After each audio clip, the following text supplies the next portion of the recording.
So students, हमारा जो next topic है वो है electric potential due to a uniformly charge thin spherical shell. आप डायग्राम में देख रहे हैं, ये एक थिन स्फेरिकल शेल है जिसको चार्ज दिया गया है। It is a charge thin spherical shell.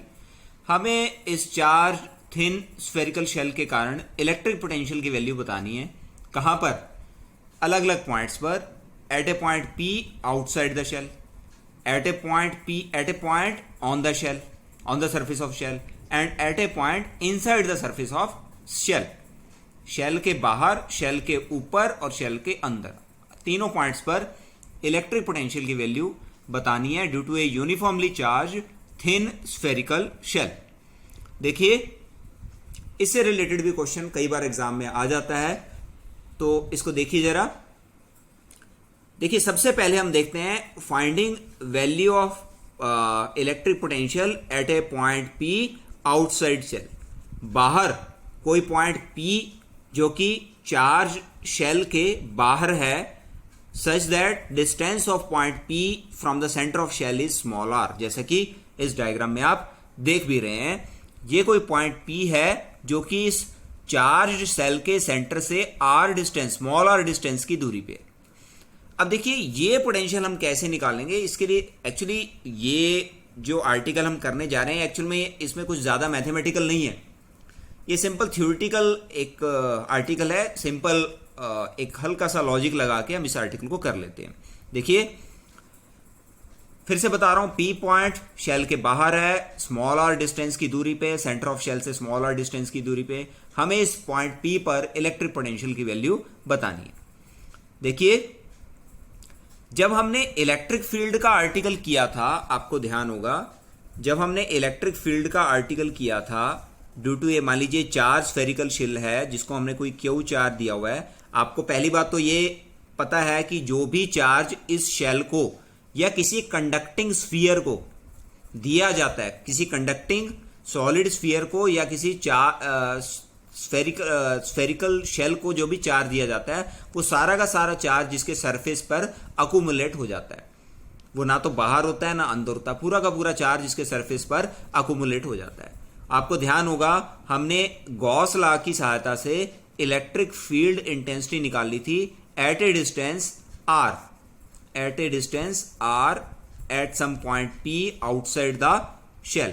और यहां पर इलेक्ट्रिक फील्ड की वैल्यू कितनी आई थी? KQ/r²।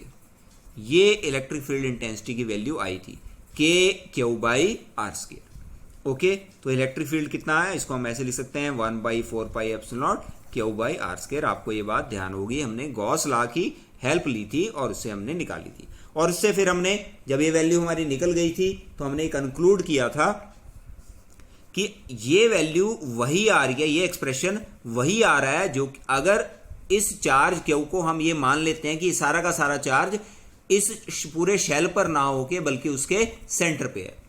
मैं फिर से बता रहा हूं, जब हमने electric field due to a charge spherical shell calculate किया था at a point P outside the shell, तो उसका एक्सप्रेशन जो हमने निकाला था, ये वाला एक्सप्रेशन, ये वही आया था कि जिस तरह का एक्सप्रेशन हमें तब मिलता है अगर ये सारा का सारा चार्ज Q शेल पर डिस्ट्रीब्यूट ना होके इसके सेंटर पर हो। मतलब ये Q चार्ज मान लीजिए इस शेल पर डिस्ट्रीब्यूटेड नहीं है, बल्कि सारा का सारा चार्ज इस सेंटर पॉइंट, स्फीयर के सेंटर पॉइंट पर रखा हुआ है, तो इलेक्ट्रिक फील्ड ऑब्वियसली आप जानते हैं कितना होगा। एक पॉइंट चार्ज के कारण इलेक्ट्रिक फील्ड इतना ही होता है, KQ/r²। ओके, तो इस कंसेप्ट को हम बेसिकली यूज करेंगे इस पॉइंट P पर अब इलेक्ट्रिक पोटेंशियल निकालने के लिए, इसी चार्ज शेल के कारण। हम क्या कंसेप्ट यूज करेंगे, हम लॉजिक ये लगाएंगे कि अगर electric field at point P outside the charge spherical shell की जो वैल्यू है वो इस तरीके, वो वही आती है जिस तरीके से, जो वही आती है जो कि वैल्यू तब आएगी अगर इस चार्ज Q को हम सेंटर पे माने। सेंटर पर मानकर जो इलेक्ट्रिक फील्ड की वैल्यू आउटसाइड शेल आती है, तो अगर इलेक्ट्रिक फील्ड की वैल्यू इस तरह से निकाल रहे हैं तो ऑब्वियसली इलेक्ट्रिक पोटेंशियल की वैल्यू भी इसी तरीके से निकाल लेंगे कि हम ये मान लेंगे कि ये 4 क्यू सारा का सारा शेल के सरफेस पर ना रख के बल्कि इसके सेंटर पर रखा हुआ है, तो इलेक्ट्रिक पोटेंशियल क्या हो जाएगा 1/4 pi epsilon naught q by r, ये वैल्यू इसकी हो जाएगी। ओके, तो ये एक्सप्रेशन आ गया हमारा electric potential at a point outside the shell. Okay, तो इसको हमने लिख लिया, ये हमारा आउटसाइड द शेल का एक्सप्रेशन आया at a point P, v equal to 1/4 pi epsilon naught q by r. और जो हमने लॉजिक लगाया वो मैं आपको बता चुका हूं, यही हमने यहां पर लिखा भी हुआ है। ओके, अब आ जाते हैं at a point P which lies on the surface of the shell. अब हम उस पॉइंट पर इलेक्ट्रिक पोटेंशियल की वैल्यू निकालेंगे जो कि इस 4 शेल के सरफेस के ऊपर है।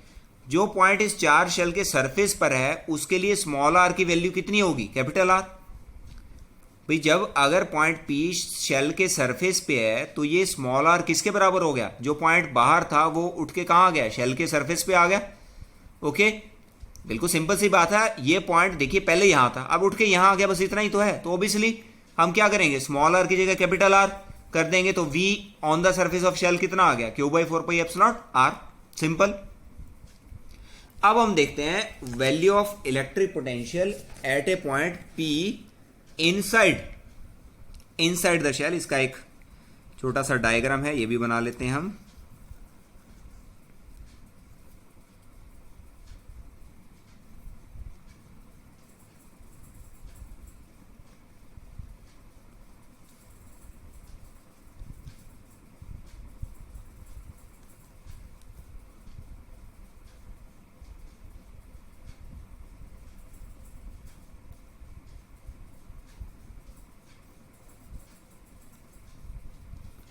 देखिए अब हम इस पॉइंट P पर इलेक्ट्रिक पोटेंशियल निकाल रहे हैं जो कि इस चार्ज स्फेरिकल शेल के अंदर है, अंदर रखा हुआ है, inside at a distance r from the centre of the shell. अब यहां क्या लॉजिक लगेगा, देखिए आप ये बात अच्छे से जानते हैं, पहले पढ़ चुके हैं कि कोई भी चार्ज स्फेरिकल शेल या स्फेरिकल ना भी हो, किसी भी शेप की हो, कोई भी चार्ज स्फेरिकल शेल या चार्ज शेल या कंडक्टिंग चार्ज स्फीयर, फिर से बता रहा हूं, कोई भी चार्ज स्फेरिकल शेल या चार्ज कंडक्टिंग स्फीयर, एक्चुअल में हमने यहां पर स्फीयर शब्द बोला है, स्फीयर ना भी हो, कोई भी किसी भी तरह का रैंडम सरफेस भी हो, अगर वो कंडक्टिंग है और वो शेल है तो उसके अंदर इनसाइड इलेक्ट्रिक फील्ड एग्जिस्ट नहीं करता, जीरो होता है। तो अगर ये इलेक्ट्रिक फील्ड अंदर एग्जिस्ट नहीं करता तो E जीरो है, तो इसका मतलब माइनस dV/dr जीरो हो गया, तो इसका मतलब dV जीरो हो गया। और dV क्या है, change in potential. Change in potential zero का मतलब क्या है, dV इक्वल टू जीरो का मतलब क्या है, चेंज इन पोटेंशियल जीरो। और अगर चेंज इन पोटेंशियल जीरो है तो इसका मतलब V constant everywhere inside the shell, shell के अंदर हर पॉइंट पर इलेक्ट्रिक पोटेंशियल की वैल्यू सेम। तो वही चीज हमने यहां लिखी हुई है, it's value of electric potential inside the shell is same as on the surface of the shell. Shell के सरफेस पर जो वैल्यू है वही वैल्यू इलेक्ट्रिक पोटेंशियल की इनसाइड द स्फेरिकल शेल होगी। इनसाइड का मतलब हर जगह, वो पॉइंट चाहे कहीं भी हो, चाहे यहां हो, यहां हो, यहां हो, यहां हो, यहां हो, यहां कहीं भी हो, जो वैल्यू इलेक्ट्रिक पोटेंशियल की बाहर है वही वैल्यू इलेक्ट्रिक पोटेंशियल की अंदर होगी at any point inside the spherical charge spherical shell. और उसकी वैल्यू कितनी होगी, सेम जो सरफेस पर है, K/R। ओके जी, तो इसका मतलब हमने कंक्लूजन क्या निकाला, अंदर शेल के अंदर, ये देखो शेल के अंदर हर पॉइंट पर, एवरी पॉइंट पर इलेक्ट्रिक पोटेंशियल की वैल्यू वही है जो कि सरफेस के ऊपर है। ओके, इसका मतलब हर जगह कांस्टेंट होगी। अगर हम जब ग्राफ ड्रा करेंगे तो अंदर और यहां सरफेस पर सारी जगह पोटेंशियल कांस्टेंट आएगा। और बाहर पोटेंशियल क्या है, बाहर पोटेंशियल ये है, देखो K/r, K/r, ये बाहर पोटेंशियल है। तो इसका मतलब V जो है, अगर मैं ग्राफ ड्रा करता हूं, इस तरह का ग्राफ ड्रा करता हूं, तो इनसाइड शेल के अंदर और सरफेस पर हर जगह इलेक्ट्रिक पोटेंशियल कितना, K/r, जो कि कांस्टेंट है, और बाहर कितना, K/r। इसका मतलब बाहर जो पोटेंशियल है वो एक्सपोनेंशियली डिके होगा, आर के इन्वर्सली प्रोपोर्शनल है, और अंदर कांस्टेंट।